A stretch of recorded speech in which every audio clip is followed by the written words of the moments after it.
Welcome back to the Red Bill Performance channel. If y'all haven't happened to notice, today we're not in the shop because, well, we're gonna be tuning on this Project Dopey Dope here, getting it ready for daily use. Now, why are we out of the shop, you may be asking, to do this little project here? Well, it's a relatively simple answer, because I don't have any of those fancy items like, you know, dynos and stuff. So any vehicle that I have to do any tuning or anything like that, I got to do street tuning. Which, for a daily driver, you know, I mean, this ain't a race truck, this ain't a pulling truck, this ain't just meant for 10 seconds of awesome, you know, just hold it to the floor, see what happens, and get out of it. You know, a daily driver, I actually prefer street tuning, because then you can drive the truck and you tune it to behave exactly how you want. So this is actually my preferred method. Even if I had a dyno, I might use it for like, I'd probably use the dyno for like initial, you know, tuning and setup, you know, just to get them running, and you know, it'd get me quicker to where I want to be on the street.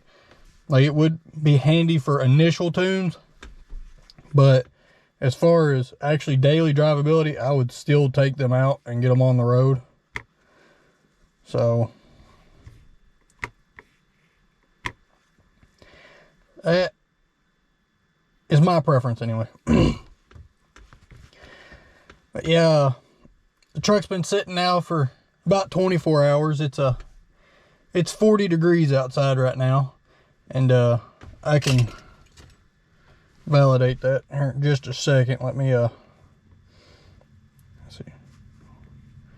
All right, yeah, all right. So yeah, I put this tune together last night, so make sure. Yeah, all right. So we're gonna flash this tune on, and then we're gonna have us a code start, and then we're gonna get out here on the road and do some tuning. The other tune that I had in the truck, like the one that's currently in the truck that I'm ready to flash out of it, was actually really close. Like, I was super happy with it. Like, I just, you know, that was the tune that was in it on the last code start that y'all just saw, and it actually ran pretty good. I was actually quite surprised at how close that tune was. And then we're just gonna keep chipping away at it today, and you know, just see if we can't get this thing primo. And as soon as we got the truck, you know, as hot as we can possibly get it, we're gonna hook a trailer to it with about 15,000 pounds total weight, you know, for the trailer and load that's on it. So we have 15,000 pounds behind the truck, And then we're gonna go out and do the same thing. I'm gonna go out and tune it with that load behind it and keep the EGTs completely in check. And then this truck will be done. It'll be ready to go back to the owner. And we can wrap up this project. Yeah. Turn on, get the computer initialized. I don't know if y'all can see it, but see that little Banks pucker? It says it's 42 degrees right now. 40, 42. It's back and forth. And that's the EGT probe, so you know, it is the temperature of what things are. So now we are going to right this truck.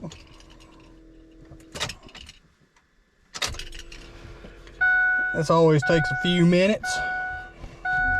And while this is writing, I pretty much, right now the only thing we're going to be making is fuel adjustments. Because I pretty much have the timing table where I want it. Like, I've added a little bit of timing to it from where it was, but I'd already done previous tunes to this truck and I already had the timing table really good. Like, the truck was really happy there. And with the new injectors not being split shot, there was some moving around, some of this and that I had to do, but I mean, I'm really happy with how the engine acts, especially under no boost. And like, if anything, I think I might pull a few degrees out of the top, maybe, which I don't know. It just acts so well. Like, oh, look at that timeout. That's what they like to do.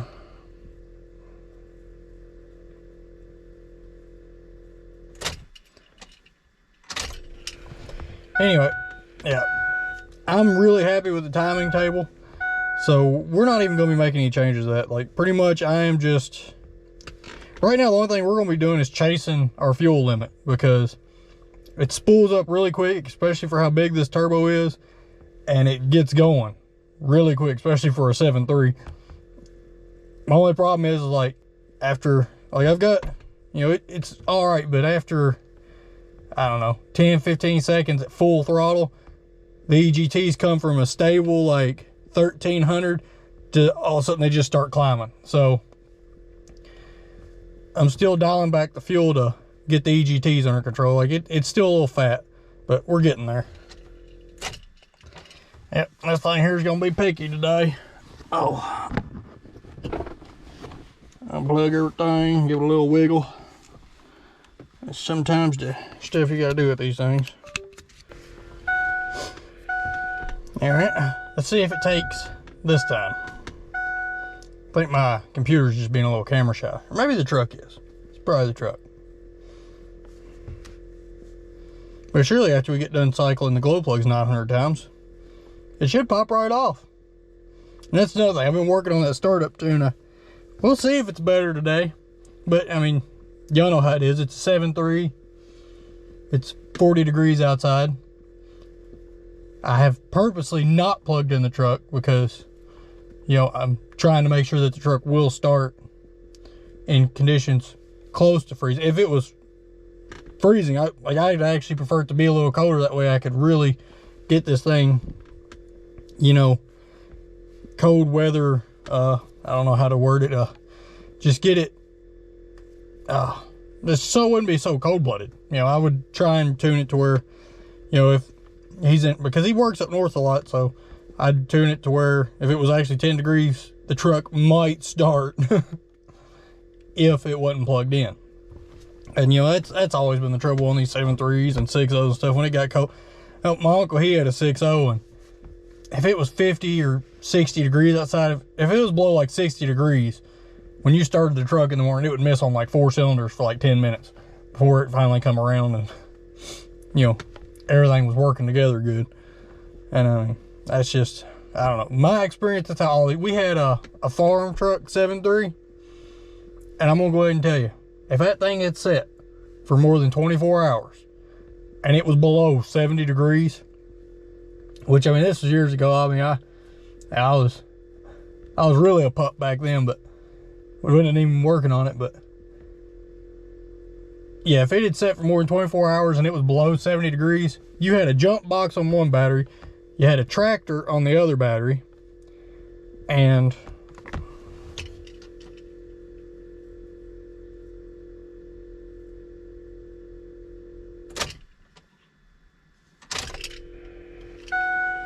Yeah, you had a tractor on one battery, and you was standing out in front of it with a can of ether, just pouring it to it. And it was still a 30-minute job getting that thing to start. And I mean, that was any time you wanted to use that truck. Like, you had to start it daily and make sure you had it plugged in. And I mean, that would, even with it plugged in, you still had a jump box on one battery, a tractor on the other, and just pouring the Cosby sauce to it. I mean, just, that 7.3 did not like to start. And that was, you know, and it was just its thing. It didn't like to start. But once you got it started, that truck ran great. I mean, it had like 500,000 miles on it. It was an old feed truck. It was an old Southern States truck. And, you know, it was, you know, it had a lot of miles on it. Had a lot of use. Didn't like to start. But, man, once you got it running, it ran good. You could flog that truck. I mean, flog it. And that was a 97 model, I believe. Yeah. 96, 97. It was the first year of the intercooler. Ah, I love that old truck. But, as most things around here, Grandpa gets a board of one and he kicks it and go gets him something different. Plus, I don't think he liked dealing with having to start it either. I think it got on his nerves. You know, the only time he could use the farm truck was in the middle of the summer on a 100-degree day. Anywho, maybe this tune's gonna take this time. Maybe. Maybe. It's really hard to say. And that sun is just all up in our eyeballs, ain't it? You know, if I was a real nice guy, I'd probably find something to block that. Let's pop this thing off and see if it's happy or somewhere in between. Alright, cold start process has commenced. Cycle glow plugs a couple times here.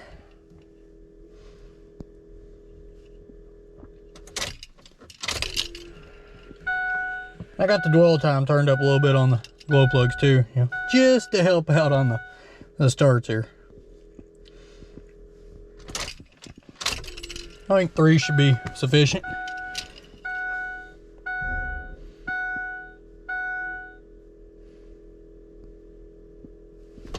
Cold start engaged.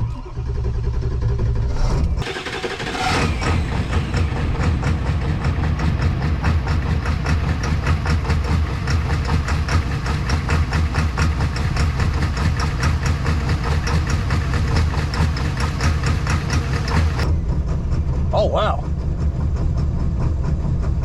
Okay. I'll take that. That's way better than the last one. They popped right off. And it's a pretty good smoke show out there. All right. I'm actually really happy about that. Let's rate this here with a little less timing in that cold start. It's really popping today. It sounds like it's spark knock. Well, these don't spark knock, but it sounds like it's got a lot of knock to it.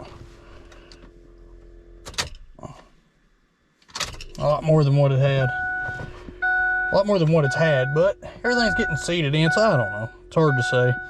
This thing does make a lot more injector noise anyway, just because the single shot injectors are louder than the split shot, but still just seems a whittle loud.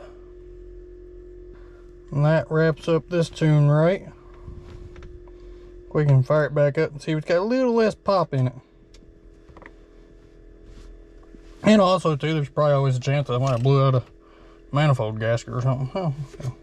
All these things are possibilities.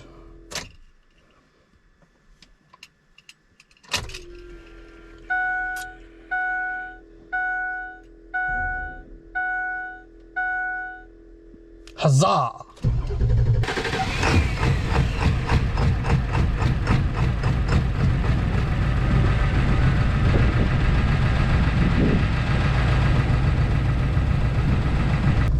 I like it. Alright, let me get some things together and we're gonna go out and do, you know, as soon as this thing warms up, as soon as it gets done with its warm-up cycle, we're gonna go out and do some tuning. So stay tuned.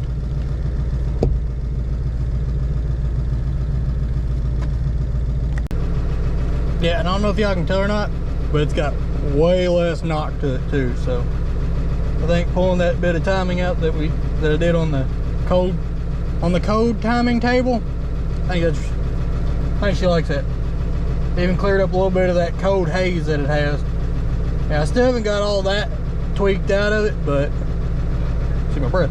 Anyway, still haven't got all that haze tweaked out of it when it's cold, but once it gets warmed up, she's got no haze. She's beautiful. But yeah, that few degrees of timing we just pulled out of it, it really helped with that knock there on the cold table. All right, she's high idled now. We'll let it warm up and then we'll go play. Woo dang. Yep, I spun the truck around, as y'all may or may not have noticed, so that way the sun ain't in your eye holes anymore. And what I did is I took the tune and I pulled a lot more fuel out down low, like down at idle and just a little bit higher than that. That way, see if we can clear up some more of that haze. And then I did some smoothing over the graft overall, because I needed to pull it down some, because it was at a much, it wasn't as good as it could be because I've pulled so much out of the top. So it's kind of, so I did a little smoothing to it and I blended in what I did to the bottom just now, and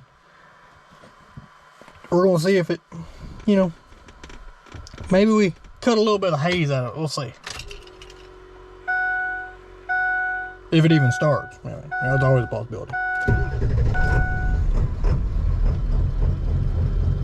Well, it starts. Don't know if the haze is better or if it's worse. If anything, I might need to add fuel. I might be at the point where I've took too much fuel out and I might need to add fuel at idle. Well, let me get on here and play with it a little bit more and just see if I can't make it happier. Might just need to get some more heat in it. This idle haze is going to be the death of me. But after the truck does get good and hot though, after the whole truck gets warmed up, it quits doing it. So, it might just be a cold thing. But I am trying to get as much dialed out of it as I can, which is starting to look better. Maybe I just had to, maybe just need to clean out some of that fuel that was in there. Maybe she's just a little saturated.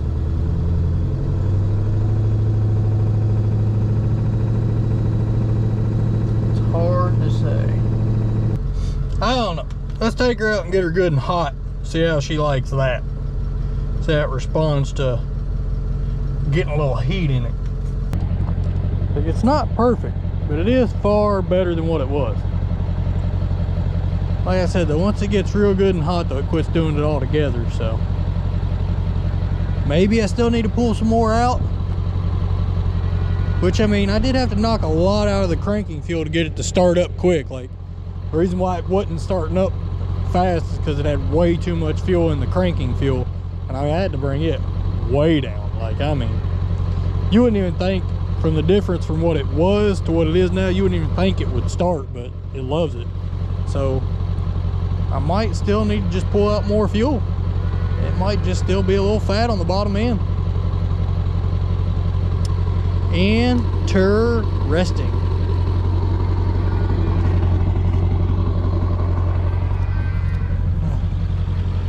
Yeah, I'll try pulling out just a little bit more, and then we'll go out for a ride, because, you know, there's just no pleasing me. Alrighty then.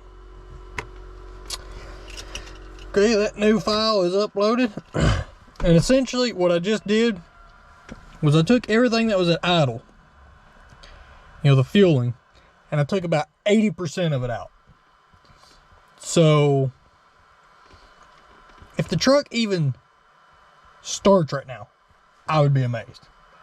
But, you know, I just got to looking at what I had my cranking fueling set at, and if y'all recall how I told you I pulled so much out of it that I was surprised it was even starting, but that's what the truck liked, that's where it's at. And I started comparing those numbers to my idle numbers, and I was just like, well, the cranking numbers are for around like 200 to 300 RPMs, and it idles, you know, at 680. So, and, you know, and usually on cranking, you're actually wanting to put just a hair bit more fuel in it than what it needs to start. And then you pull a little bit out. So, you know, I got to looking at it and I was like,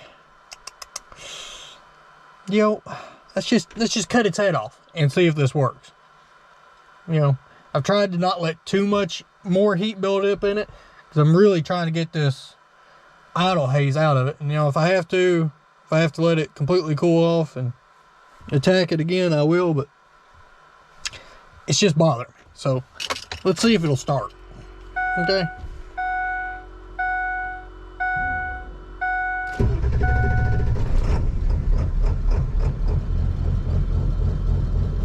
It's running. Got a little lope to it. Respect. Now it is still hazing a little bit, but that could be from where it just had too much fuel in it. Hard to say. But I do have these idle numbers really low and it's running. So she obviously doesn't want any fuel down at the bottom. That's impressive. That is impressive. Now it's still hazing. But like I said though, to get rid of all of it, it might just be it just has to get really heat soaked. But it is calmed down a little bit.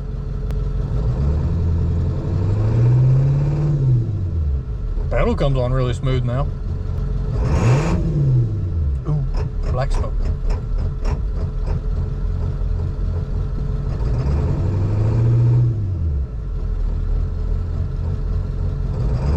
Let's see, if you're not acting like a delinquent, it doesn't come down too hard. It's just whenever you act like a delinquent, it comes down really hard. That might not be perfect, but it ain't bad. And old Dirty the Gertie over my Duramax, it's got stock injectors and it's got worse haze than that in it. But also, usually whenever those Duramax injectors get to hazing real bad, it usually means they're on their way out. But hey, she runs good, so old Gertie gonna keep on rolling down the road as dirty. She gonna keep rolling down the road dirty. That's all I got to say about it. Those expensive boys go out, I ain't touching them. That just is what it is. I think it might be happy there. Only one real way to know, and that is to take this thing out and drive it. So that's what we are going to do right now, finally. All right, I'm over it. I'll work on the idle fueling and cold fueling at a later date because she's got heat in her now. Let's go out and see if we can't do a turning on this thing. All right, just do some real turning. But first, we do need to check the fluids because it just needs to be done. You know, build that was completely ripped apart, back together now. Need to keep an eye on your fluids, at least for the first few months anyway. Because we changed all kinds of stuff. And when you change that much stuff, you got to keep an eye on it. Oh, well, would you look at that? His reservoir tank's cracked. Well, that just ain't the handiest thing in the world to notice that. See, I've been seeing all this, but I thought it was just because, you know, maybe, you know, she blew out the reservoir for some reason, you know, because maybe we overfilled it, which I did overfill it a little bit. It's sitting dead on max, as it should be. But he's got him a crack right there in his reservoir tank. All right, I'll let him know. That way we can get another one on the way. Oh, dead nuts, baby. Right where she's supposed to be. Slammed the hood in my face because those shocks are getting weak. Yeah. I think my head wasn't in there. Well, dipstick's in, that's leaking, that's cool. But yeah, okay, so yeah, all the residual oil that's built up in the intercooler from all the years of the CCV, the crankcase ventilation, being pumped into the intake and getting pushed through the intercooler. That's been a real thing, but not anymore. Because now we have a drool tube on it. The way the diesels are meant to be. They can drool and slobber everywhere. Come at me, bro. No one can actually even see those, so find out in post, I guess.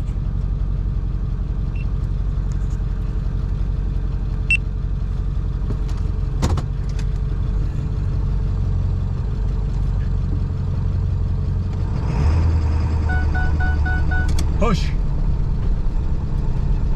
Oh, and you ain't even rode in here with the exhaust brake yet, have you? That thing is nifty. EGT still staying down? Oh yeah. Which, I mean, I've got them now to where I can max them out, but I also had to do a bunch of. That's why I'm still pulling fuel out of the top, because I can send her to 38 pounds of boost like it's nothing now. Really? Oh yeah.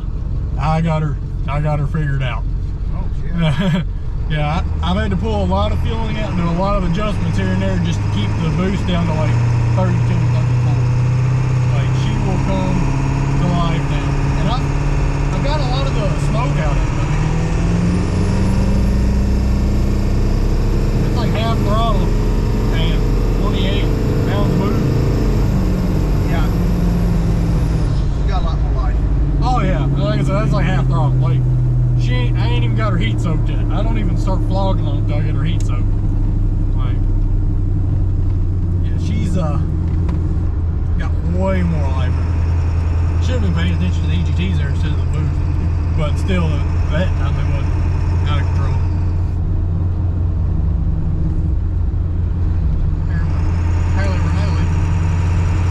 Now sometimes though, like see, right now it's not smoking too awfully bad. But it does like to hold overdrive. So whenever it's in overdrive, sometimes you might want to modulate the pedal a little bit. Because, yeah, I've got in there and messed with it a little bit, but it loves holding on to overdrive. Like, pretty much you're going to have to completely relearn how to drive the truck. It's a different truck. You know, if you don't want to smoke and stuff like that. Because it doesn't have the maps for the 7.3 don't have the fine tuning that the newer trucks do. Yeah. So, in order for me to have fueling in for a quick spool whenever you get on it, it's too much fueling for whenever you're just putting around. So you have to learn how to modulate the pedal when it's holding onto those gears and lugging. You know what I mean? Yeah. So pretty much you have to relearn how to drive the truck, as I've had to relearn how to drive the truck. So, but I don't know, you notice, like, I barely even have to touch the throttle now. Like, it just, I spend a lot of time off the throttle. And then your cruise control doesn't work whenever the banks is on it. Because whenever you take your foot off the pedal, the banks automatically hits the brake trigger. So you got to turn the banks off. I never just started it anyway. Yeah, well, see, that's another thing though. But on the interstate, I do use it a lot of times. Well, I figured on the interstate you'd use it, but see, that's what I was gonna say. Like, that's a big thing, because I told you I wanted to make it where I wanted to keep your daily driver and make it where you could set the cruise and take off and go wherever you want. Just not wherever you could be going through West Virginia or out in the Rockies, and you could leave the cruise set and not even worry about it. You ain't got to worry if it's gonna melt down or stuff like that. Well, the cruise I thought was not gonna be an option, because like how it's kind of doing that right now. Yeah. The surge on cruise was out of control. Like, it couldn't modulate itself. Like, it would really get the chugging. But I've got that dialed in a lot better. Like, it'll actually drive itself in cruise now. So yeah, this in here, it just threw a bunch of curveballs at me, but I'm getting her trimmed out. Like, it's running really good. Like, I'm tickled with it. Like I said, if the EGTs stay down now on top end under full throttle, then we can honestly probably hook it to a trailer and see if we can get it really hot with the trailer.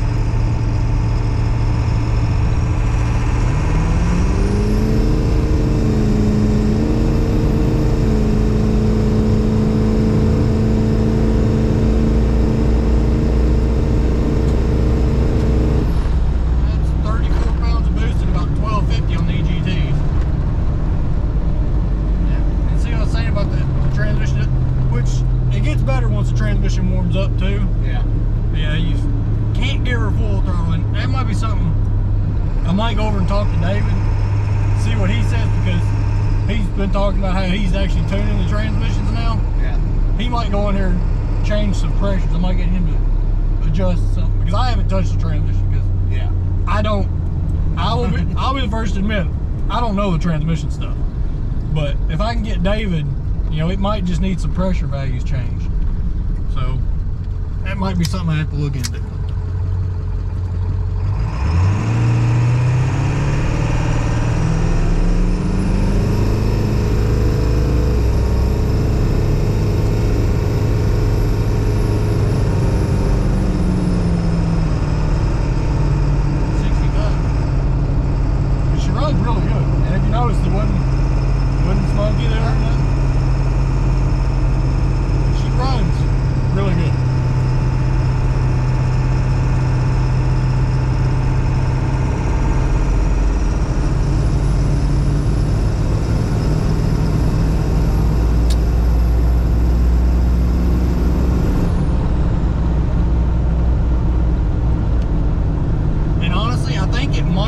Pressure thing, because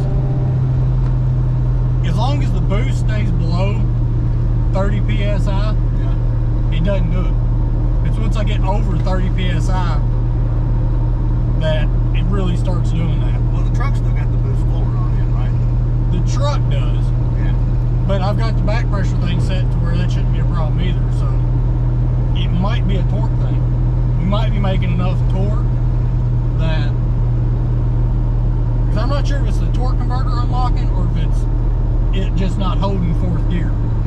So it might just simply be a torque thing. It might be making enough now that either the torque converter can't stay locked or might be running through the torque converter or something of that nature. Which, like I said, it might be a pressure value thing that David can tweak on. But yeah, when it goes over 30 pounds of boost, it's almost like the transmission's like, hey, whoa, what are you doing? Which is kind of cool, because that means we're probably making all the torque. Who doesn't like torque?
Said 800 right now on the high end, so 750 might be around the sweet spot.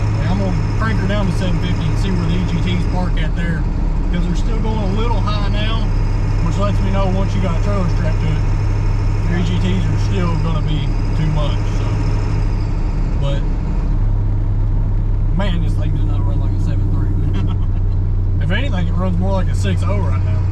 Oh God. Hey. Properly running 6.0 everybody loves, because they do run good.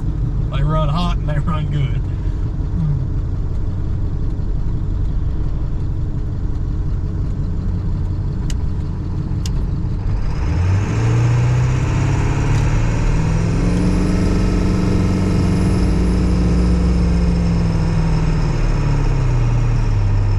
And I don't know if the sound ending's better than the old sound ending.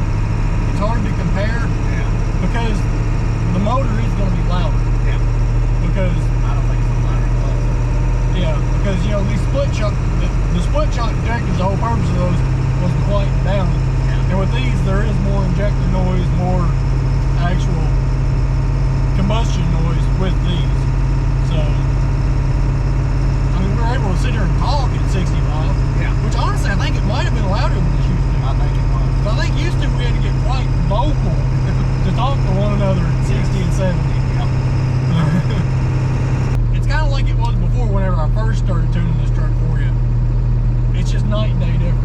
Yeah. Like, I wish I would have never previously tuned it to come from where it was to where it is now, because, I mean, completely different.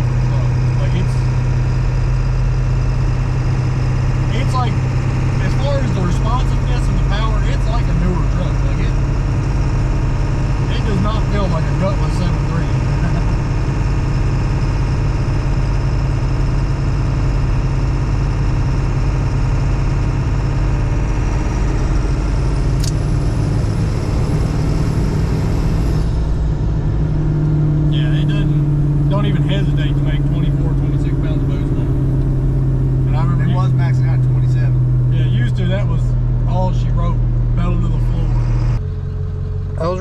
I am really surprised by how since I've got the low end fueling, Yeah. you know, where the truck seems to like it, at how little fueling this truck actually wants. Because it does not want a lot of fuel, not with these injectors. But if you recall how I told you, I figured that was probably part of the problem when we tried that startup, was just getting so much fuel. oh yeah, well, like just the cranking fuel, like if you were to see the cranking fuel compared to what it was, Yeah. you'd be like, man, I can't believe it's even running. Because in some instances, I'm pulling over 70% of fuel out. Like right now at the idle fueling, right now, I'd have to look at it and do the math. I'm probably pulling 70% fueling out. 30% bigger nozzles, 70% fueling out of it. Yeah, the adrenaline knows, but they said it would open it up a lot, even on the old stock ones. Yeah. So I imagine with that and the injectors, Yeah, plus it's getting a lot more fuel with all that fuel system. Yeah. But yeah, like I said, it's crazy the amount of fuel that I am taking out of it. And like I said, if I did, which I mean I did, but how I told you, 30% larger injectors, I pull 30% fuel out. Right now, the top end, like right now I have it, what I'm about ready to upload into the truck, I have about 35%. Let's see. No, I'm right at 25% fuel took out. So if the EGTs are still a little too hot right now, once we make this run, my next move, I'm going to be taking 30% fuel out of the top. So it'll be right at the injector sizing. So, hey, whoa. It's all going to work out pretty good, it looks like. Just doing a little smoothing here, because we like her to behave. Save this file, and let's throw her on there.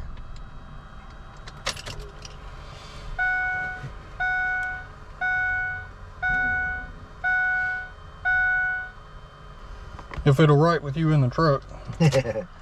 Yeah, that's a big if.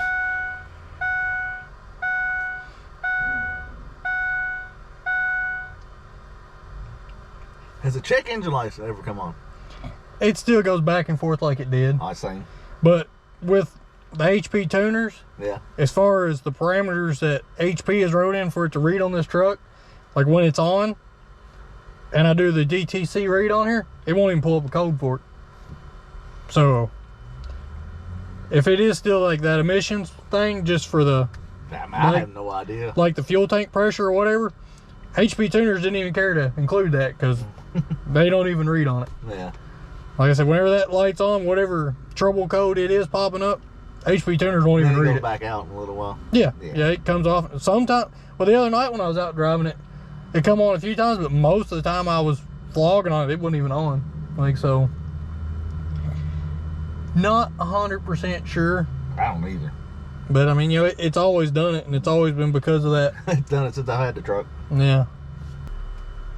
Yeah, well, you can say this much.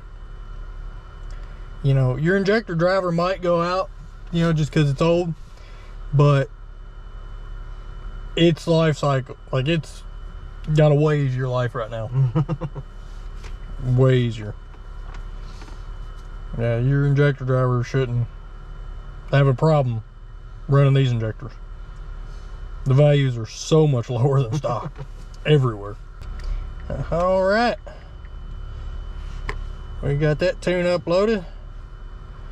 Go in here and get me a cappuccino, and then we'll take her out for another hit. Let's see how it fuel modulates this hill here. And this is all truck. This is it doing its own thing. See, 700, that was an 800, about 100 degree separation there. With a load on it, it does even better. Yeah. 900, below 800 there.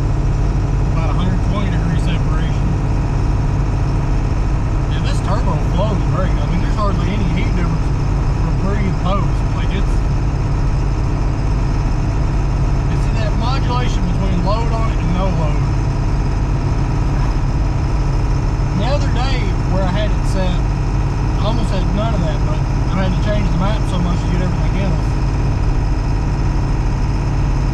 Work in progress. And now another thing, I think that's why the cruise control is such a hard time now, is now like you almost don't even touch the pedal. Yeah. Like to cruise down the road now.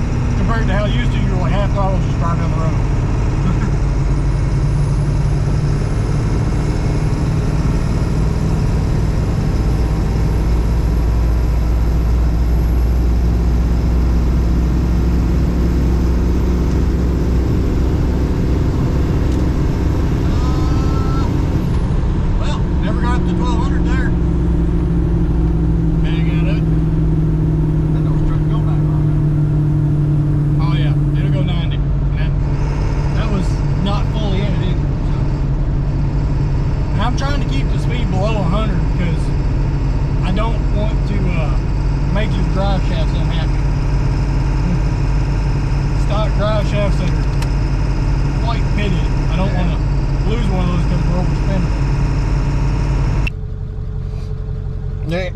New tune made up. Do a little quick save. Always save the fire out of your tunes, and then we're gonna shoot this one over to the truck now.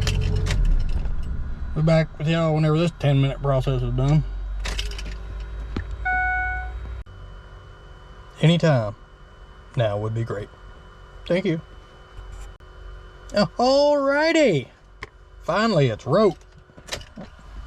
After I write them, I like to resave them too, just for poops and giggles. Yeah, let's see the comparison here. Yeah, from the factory fueling to current fueling, this spot right here is the only area where we're actually running higher injection values than the stock injection values, which is shown by this little graph here. Like right here is where we're actually increasing fuel. Everywhere else we are sucking all kinds of fuel out. Well, duty cycle. We're pulling all kinds of duty cycle out. But you know, that's the glorious thing of bigger injectors.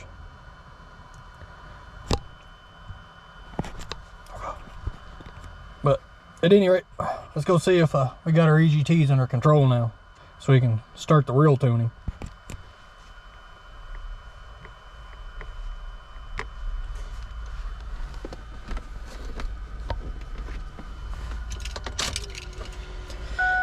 Main question, does it still start? Oh yeah. Oh yeah. And she's angry.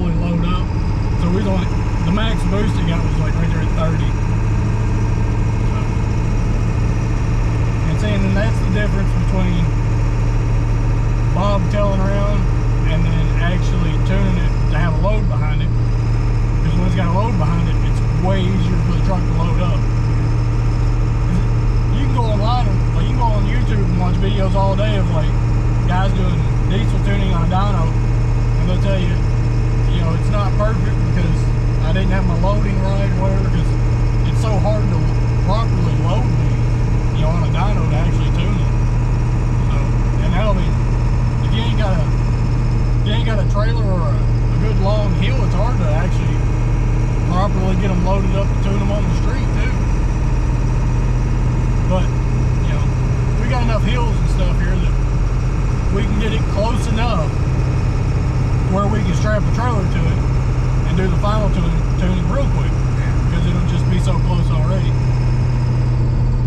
But yeah, that'll be the real test. We hook about 15,000 pounds behind this thing. We go find the biggest, nastiest hill around here we can find and just let her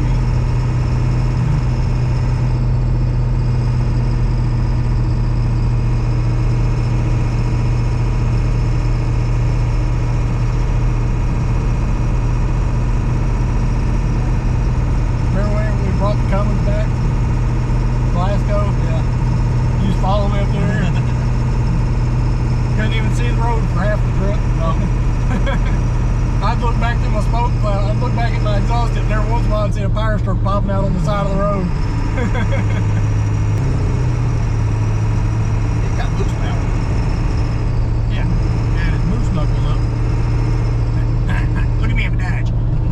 I'll have to review that on the computer and see if any of that footage is even usable. I think your gauges might be so dark it ain't even registering.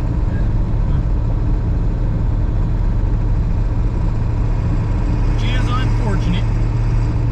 Everybody likes to see the gauge values, but on another thing, your transmission, the hottest it ever got with me out here flogging it the other night, back to back to back, was 180.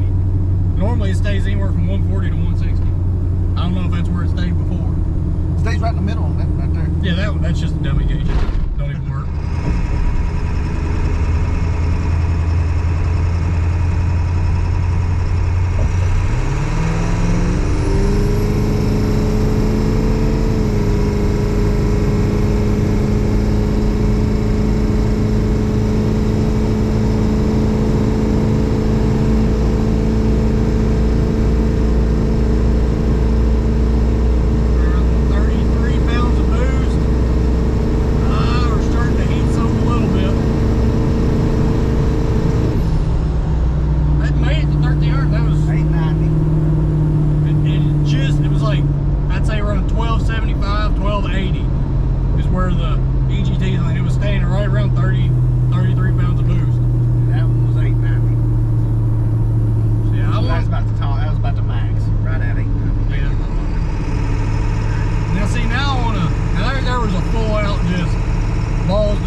Stupid.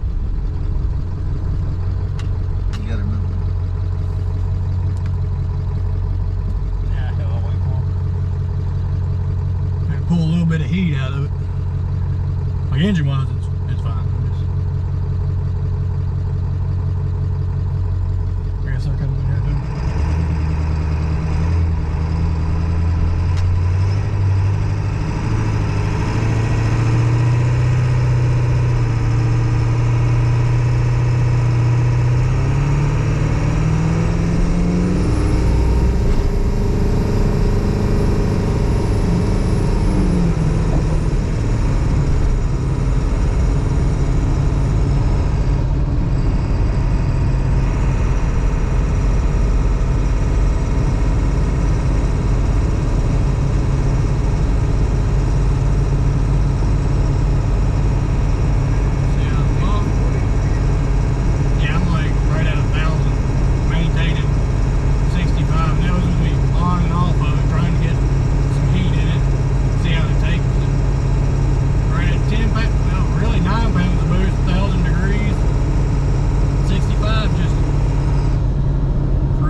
I was like such huge shit boxes or whatever. I was like, I got piles of Cummins head studs laying around.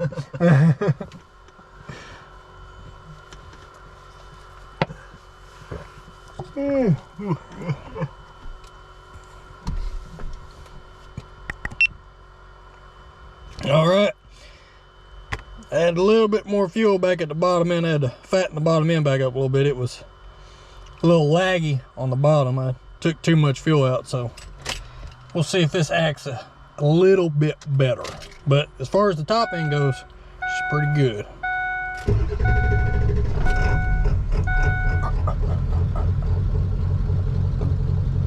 She's angry.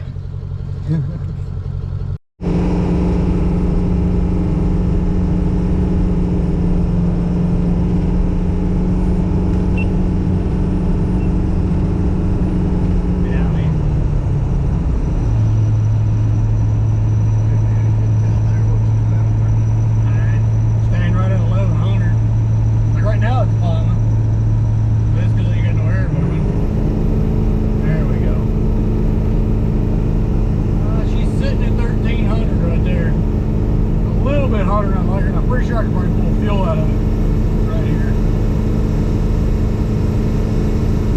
It's starting to creep above 1300. That's right, come on down. There we go, that's 1250.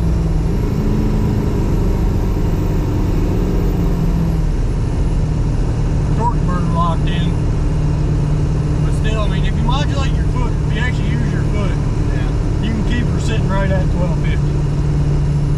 That's no speed coming, No, I mean, it's not. coming off the stop. Yeah. I mean, that's a pretty decent hill. We went up, held 50 up it from a dead stop, so. Yeah, I mean, if you could kind of. I still need to pull some fuel out of it. The top end still needs a hot.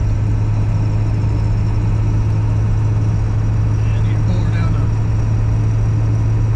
Then again, you ain't really gonna be running your cruise control on roads like this anyway. I want to see what it's like on the interstate with RPMs up and then speed. But I said, just driving back roads like this, you might have to leave it a little hot. But I mean, like I said, you'll be driving it. Starts getting up there like that, you can do the same. Yeah. Like I said, there's not too many places where you're going to be doing a dead stop, taking off the field. Yeah. Not on the interstate anyway.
Flashlight in the sky is bright. Yeah, I got some heat soak in her. Normally it shoots straight down to like 500. Alright, yeah, let's see. Let's pull a little bit of fuel out of her.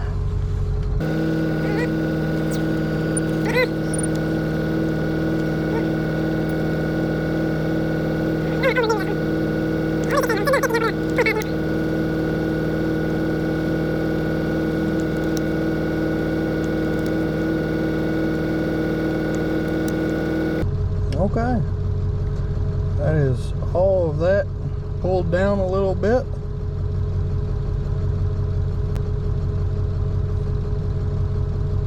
Save. All right, well, I'm gonna give it a minute here. Let the EGTs come down a little bit because she's a little heat soaked. And once the oil and everything cools down a little bit, we'll flash up this new tune here. Alright, we got that adjustment flashed in there. And we can take her back out for another parade lap. See how she does. Alrighty, so we're going to have to pull a little more fuel out of it. I can still get it up there to temp and with lots of pedal left to go, so we can juice her down even further. This thing is just... Those injectors put the fuel to it. Do not have a fuel shortage problem anymore.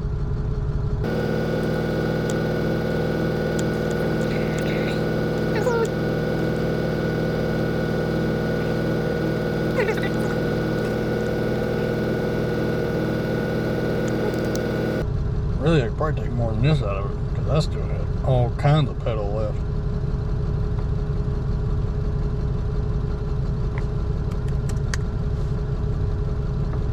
See, that last hill, I think I was only, I don't even know if I was 3/4 throttle. I'm just chooching.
that quite a bit softer.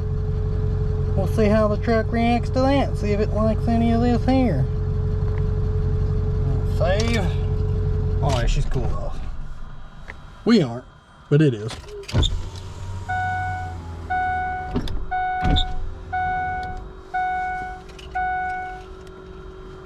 Alright, satellites are linking up in outer space. Servers are kicking on at NASA.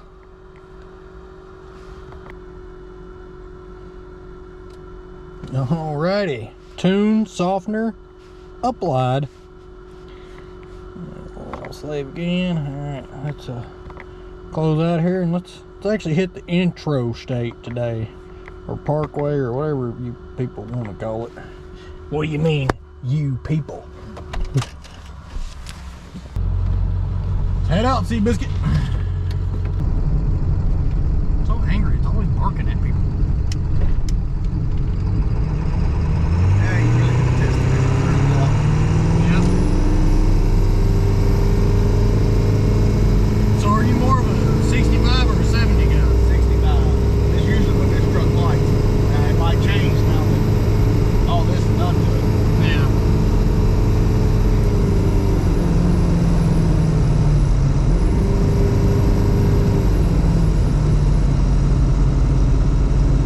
It might be a 70 mile an hour truck now.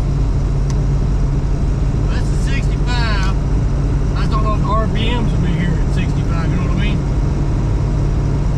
We'll see. So you might have to come up with 70 because the RPMs where it needs to be. To keep it happier. Yeah.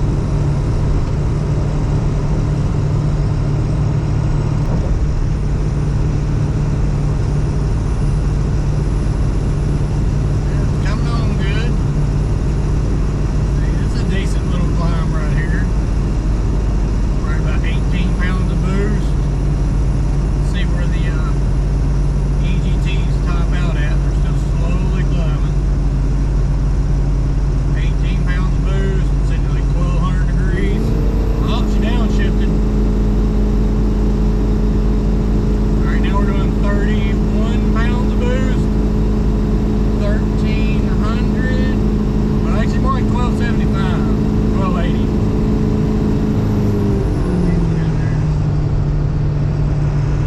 Heck, way better than thought it would. But from the smoke there, I can still take more fuel out of the top. And it was still smoking pretty good.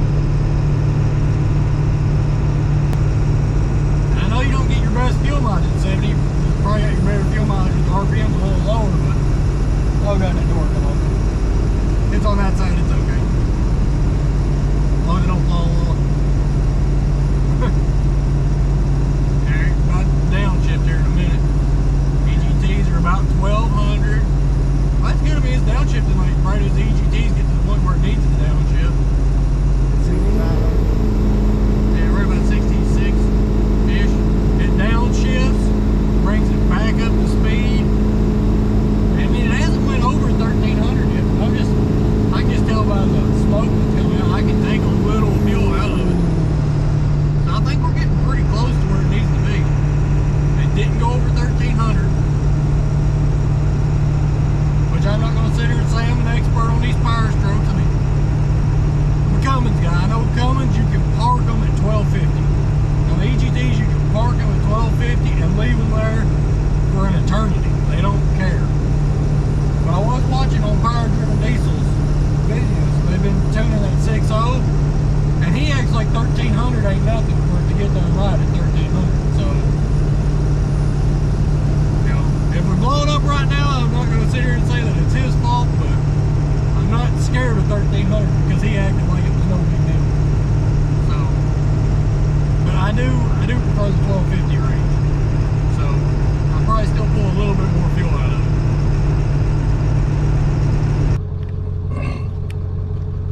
Now, let's see if I'm happy with it. Yeah, alright. We'll accept that one for now. Another dose of tune softener applied. All we gotta do is just upload this said tune.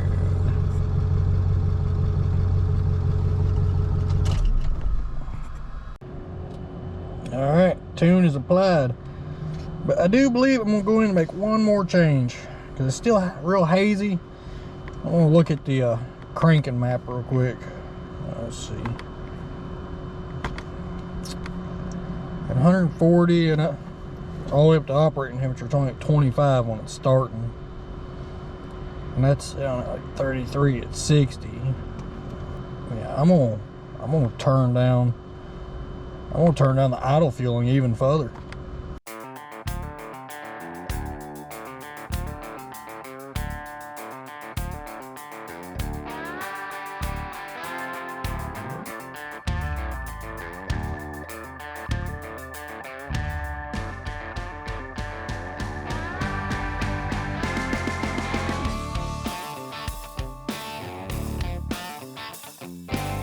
More tune softener has been applied.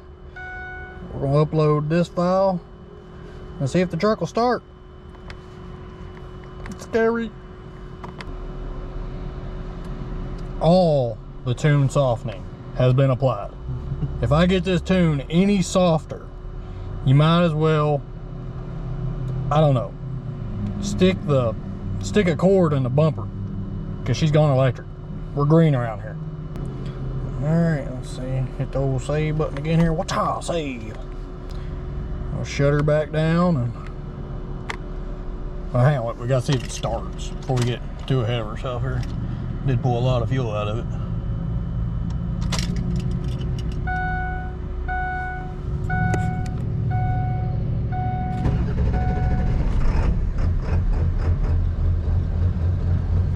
Still starts.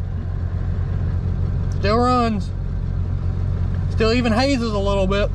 I'm gonna set the duty cycle in the negatives. So then it's like pulling fuel out of the air. You know, the injector's sucking it backwards, putting it in the tank. Anyway, let's put this thing to sleep and get on down the road. See if she likes anything that I did. I doubt it. Anyway, just get you up here.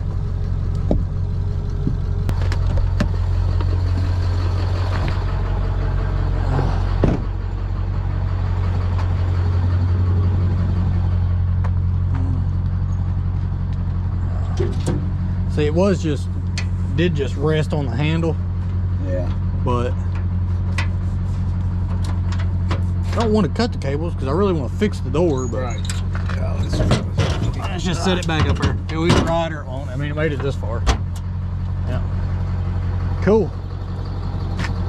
Like I said, it'll either ride or it won't. All right.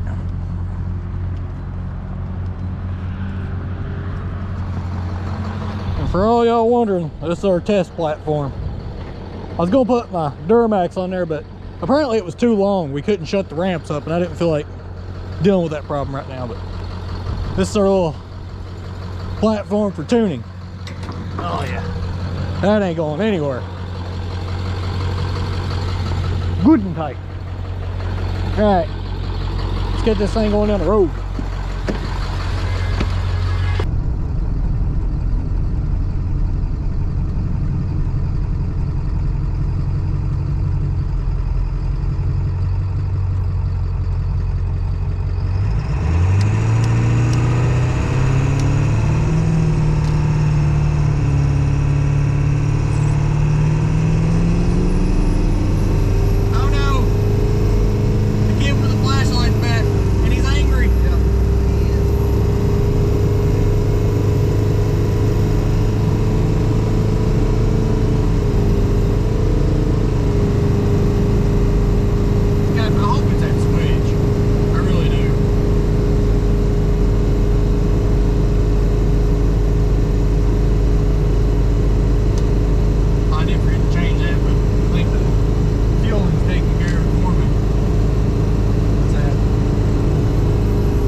regular Chevy didn't come with torque.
Well, we made it home. Got the truck coil for a little bit, you know. That's heat soaked right there. Just a little bit, got a little heat soak in it. That's heat soaked. That's heat soaked. The transmission is really heat soaked. We're gonna have to upgrade that cooler. Definitely gonna have to upgrade that.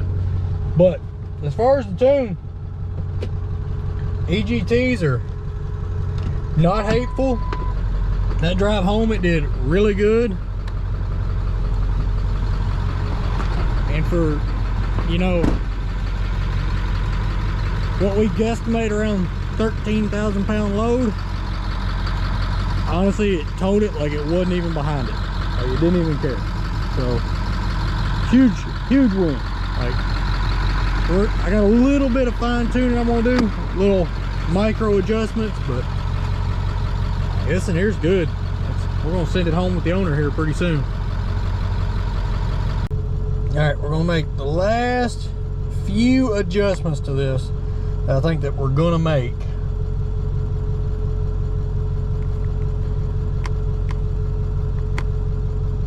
And then, let's see. Is there anything on this I want to adjust? I don't think so. Timing. I did want to make some timing adjustments on the no boost one. I wanted to grab it and drag the whole thing up.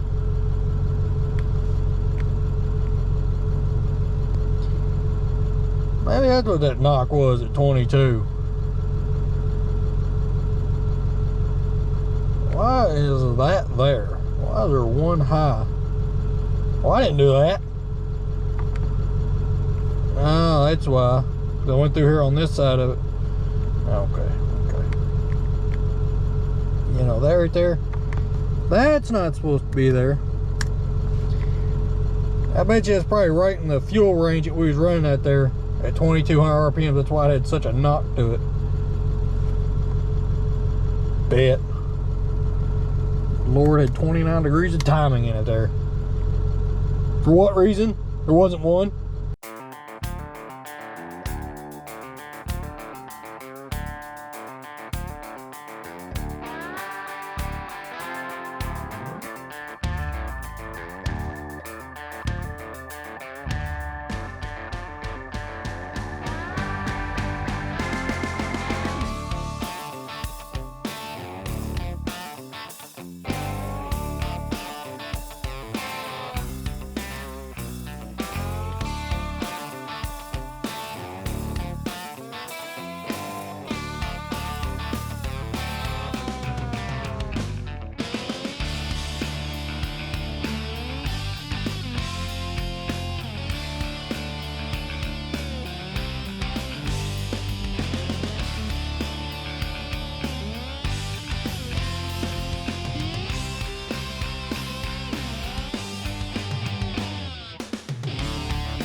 upload this one last tune and call it a night.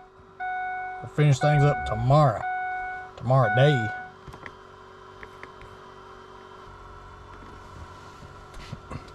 All right then, as long as it starts, we're done for tonight.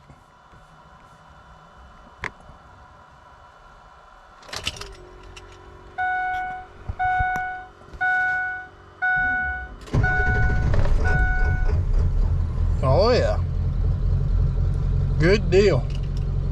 See y'all in the morning.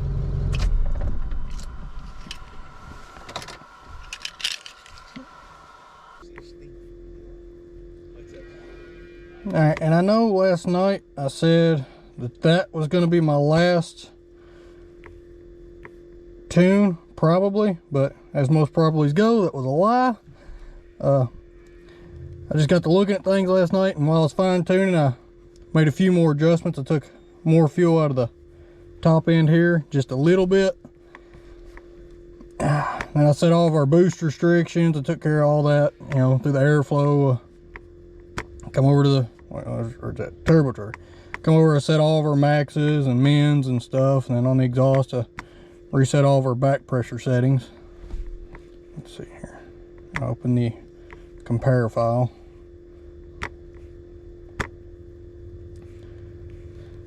Yeah, I changed all those, and then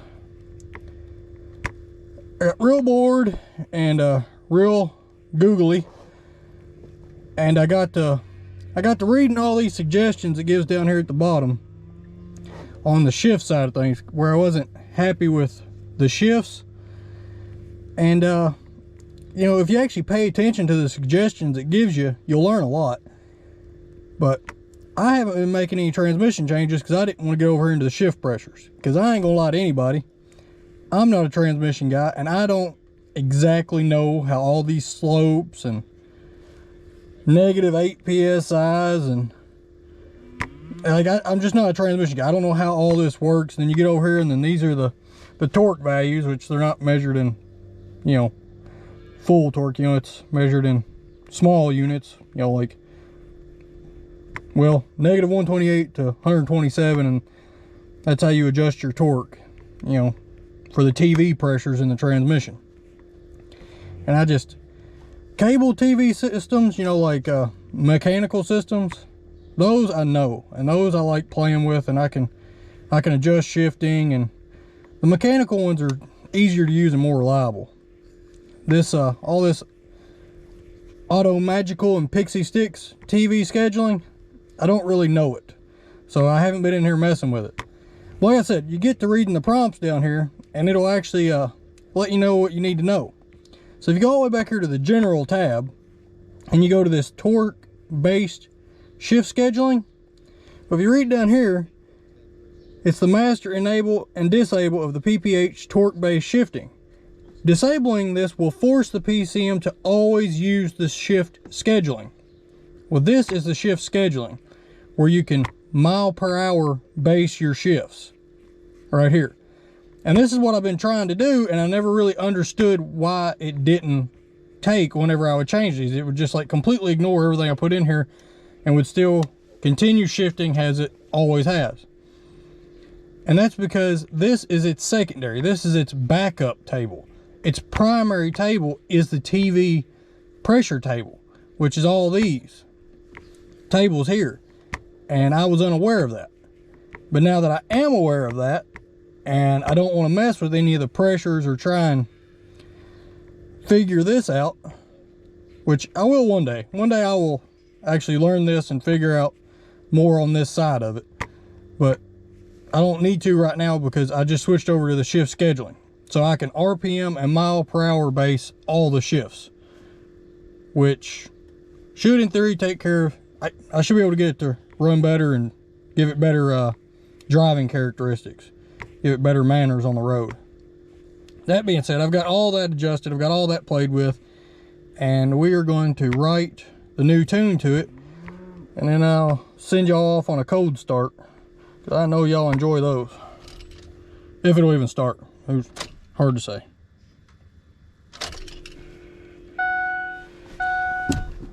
Now I'll wait for like 3 minutes.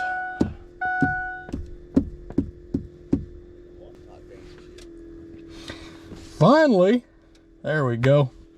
Actually took the first time today. That's a miracle. All right.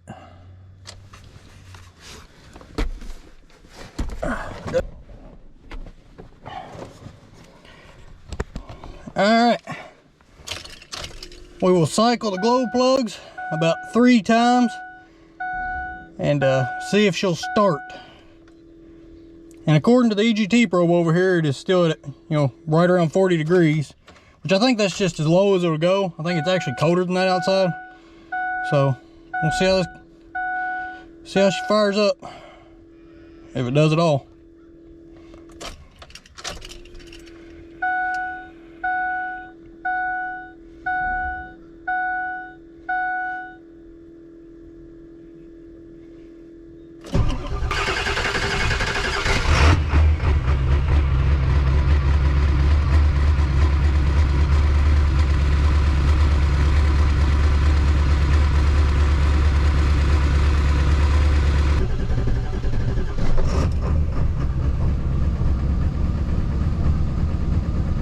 It ain't near as lopey as it was.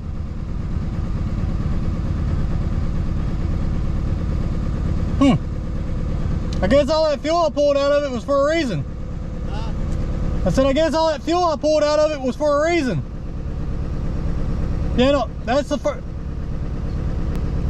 Yeah, that's the first time I've started it cold and the truck wasn't just sitting there trying to throw me out of it. I guess I got the fueling right now. I don't know. And it'll do that till it gets some heat in it. I said it'll do that until it gets some heat in it. Yeah. It takes the truck for a few minutes before it goes into its warm-up cycle. Well, maybe not a few minutes, but Jay knows how long it takes. There's a delay before it kicks. Yep. Anyway, that was a very uneventful cold start. She's just, she's high idling because I have the engine oil temperature idle turned up and the coolant temperature idle turned up, so it just automatically idles higher, but it should go to the kicker here in a minute and take it up to about 1250 is where I've got the kicker set. So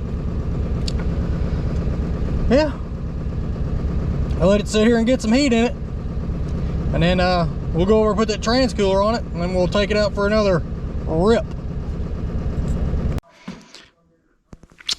Those Dodge parts don't look too bad on that Ford, do they? Yeah. Stupid, like a fox. So there's how you take a used trans cooler that nobody wants and you give it new life. 10 minutes to make these brackets up here. I just took some angle iron and whacked the edge of them off and drilled some holes in them. Got some self-tappers on these ends here. And then, some hardware I got laying around, throw some bolts in. Boom, I mean, just look at it. It looks almost like it belongs there. Win! And it's all tucked up. It lives in the same space that, the factory cooler lives in. Take our little beat up AC condenser here, Thank goodness it's out here because it is whooping on everything. It's taking the brunt force for everything. I can't even get it back in here. It's gonna be even more beat up by the time I get done with it. You wait and see. Oh yeah, there we go. That's it right there. See? Put that on there, and then let's say this is up in its home. Oh Lord, I don't even know where its home is. I have to pull all this back out to get my light out of there, of course, but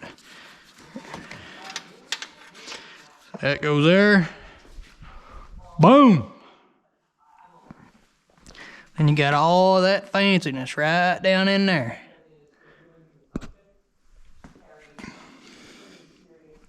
Oh yeah.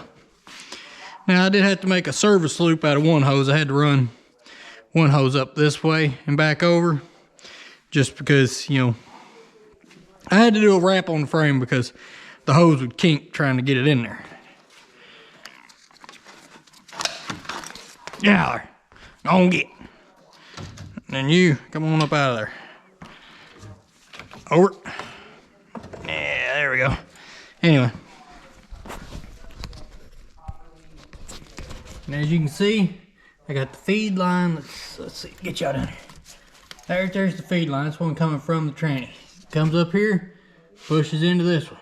Goes across this cooler, goes down, comes across here, and then makes the service loop around the frame, comes back right here, travels all the way down here, and goes into this cooler. And then it goes all the way across this cooler, and up, and back to the transmission. I mean, I don't know if it will get the trans temps as low as I want them, but it definitely has to help, you know? And, you know, trans temps are one thing I never paid attention to on this truck before. So I don't know where they used to run at, because the gauge on the dash is just a dummy light. It literally just sits there in one spot. It was, like I said yesterday whenever we was out tuning it, from it being at 140 degree on the actual pod gauge up there, from 140 all the way to 220, the one on the dash didn't even move. Like, sitting right in the middle. It's just a dummy light. Like most of the lights on a Ford, it's just a dummy light. So, you know, that being said, this has to help with the temperatures in some form, fashion, or another. Especially now we're putting all this extra torque through there. Just, you know, just running all this extra torque right through that transmission. It's gotta help. So, you know, and it's simple. You know, I mean, so it took a couple hours making stuff, and if I didn't have to run to town to get, you know, a few brass fittings, that you can see one back in there, and well, they're both right there. There's one there and there's one back there. Yeah, I just had to go to town and get those fittings, and a little length of a 1/2-inch hose, because the factory lines on this are 3/8, and then this Dodge cooler, these lines here are 1/2 inch. So in order to get over them, I had to, you know, go from 3/8 to 1/2 inch to make the adaptation. But I mean, that was it, you know. And, you know, I had to get some extra fluid and stuff of that. But simple little fix here. Should at least double our cooling. Now I'm gonna get it all wrapped up, put back together, top all the fluids off. And he does have a reservoir coming where this one's cracked. He does have one of those coming.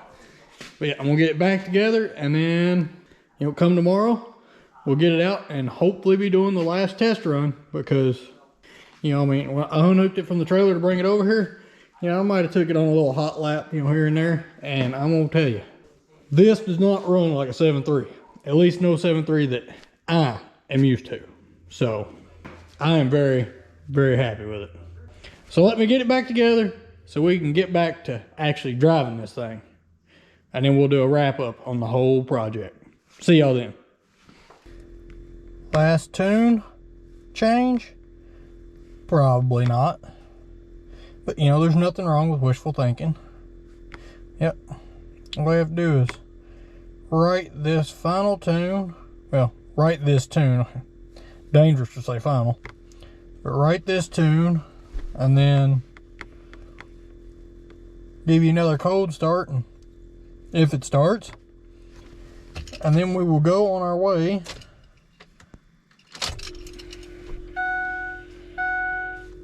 and see if it's where we like it or not. I did take it out for a spin with, you know, the other day, yesterday I think it was, without the trailer on it. And I mean, without the trailer, this thing is pretty dialed in. But I'm gonna drive it around a little bit more now that I've made these modifications. See how my transmission adjustments have affected just the unloaded daily driving. You know, make sure it's bearable while it's unloaded. And if I like it like it is, then we'll hook back to the trailer, do some more driving there, see if I like the transmission tune now a little bit better with the trailer behind it. You know, just a little bit of give and take, a little bit of back and forth, but we're getting there. This thing is getting really good. And right now it says it's about 54 degrees outside, so this isn't a cold start, but it's a cool start, you know. Might get a little pops and farts out of it, or you know, might be the smoothest one yet.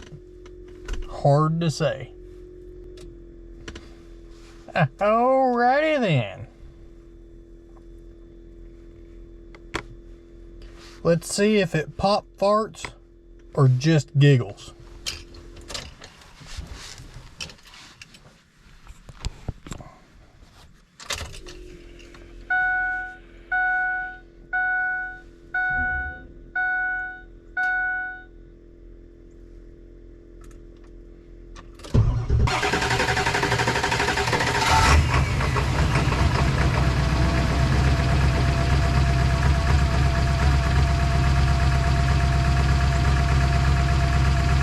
I didn't even cycle the glow plugs a bunch there. I just let them go one time. Oh yeah. I mean, you know, got a little haze to it, which this thing always does when it's cold now. But it's better than it's ever been. And I mean, it's clearing up real quick. So, wins all day. All right. Close this up and get on the road.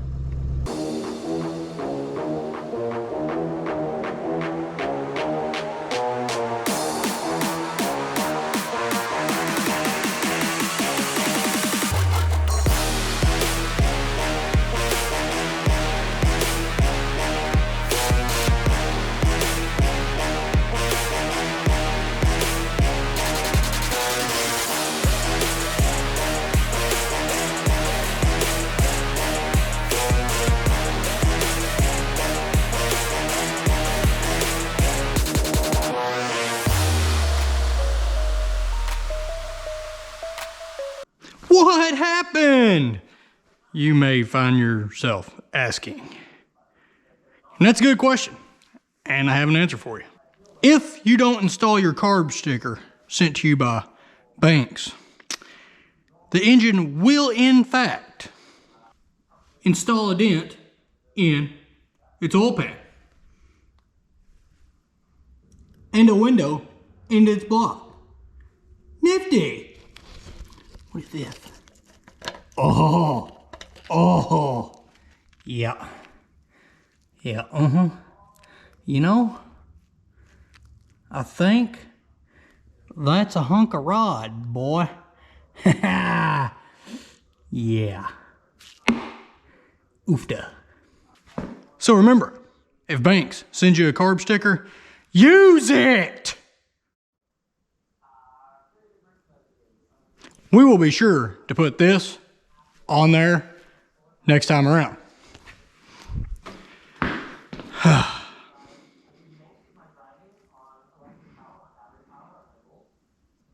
So what we're going to do is tear into this engine, check out the carnage, because we know there's some good stuff in there.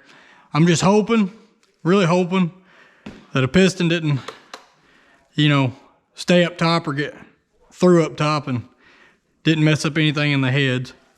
Or, I mean, you know, we're not exactly sure what happened, you know. I think it spun a bearing. That's my theory. It spun a bearing, hucked the rod out of it. Or it could have bent a rod because we were throwing way too much chooch at it. Or it could have dropped a valve. It could have dropped a valve, because I mean, I ain't even had the valve covers off. I literally did what I had to get the engine out and here. So, don't even know what's wrong with it. Like I said, dropped a valve, spun a bearing, just all out rod failure, because this is a PMR engine. This is a powdered metal rod engine. And I just got too greedy. I mean, and honestly, 500 horse is too much for these. You know, 400 horse is a reliable number on these. We were just really trying to push our luck, and well, it didn't work out for us. So yeah, we're gonna have to tear into this one, see where it went wrong, get all the usable parts off of it, and get another one together. But if y'all want to see that, you're gonna have to come back on the next one. You know, because this one's over, we're out of time, and we're just gonna have to have the tear down in the next video, and then we'll go over the plans for what we're going to do, because you know, me and the owner, we've already talked about it, and he's pretty well decided what he wants to do. So you know, we'll go over that in the next video. Thank y'all for coming along on this journey. Leave a like and a comment, or a dislike and a comment down below. If you wouldn't mind, subscribe. Really helps the channel out. And we'll see y'all on the next one.